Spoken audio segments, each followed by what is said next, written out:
Agar bemorlarda bodomchi bezda, ya'ni xalq tilida aytadigan angina muammosi bo'lsa, tanzilektomiya, ya'ni bodomchi bezini olib tashlash operatsiyasi tavsiya qilinadi.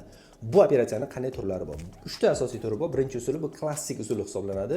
Biz 10-15 yil oldin xuddi shu klassik usulda o'rganganmiz. Bunda qaychi, skalpel va raspatorlar yordamida bodomchi bezi ajratib olinadi. Bu operatsiya mahalliy og'riqsizlantirishda amalga oshiriladi.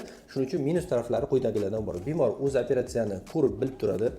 Og'riq bo'lmasa ham operatsiya vaqti qon ketadi juda ham va operatsiyadan keyin qonash ehtimolligi juda ham yuqori bo'ladi. 5-10% gacha qonash ehtimoli bo'ladi. Plus tarafi operatsiyadan keyin og'riq nisbatan kamroq bo'ladi.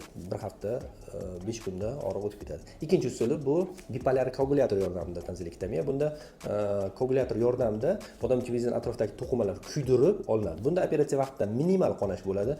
Operatsiyani umumiy og'riqsizlantirishda bo'lgani uchun bemor hushida bo'lmaydi, hech narsani bilmaydi, hech narsani sezmaydi. Единственный minus tarafi operatsiyadan keyin og'riq kuchliroq bo'ladi. Nima uchun? Chunki to'qimalarda termik kuyishi bo'ladi. Kuydirib to'qimalar olib tashlangani uchun og'riq bo'ladi.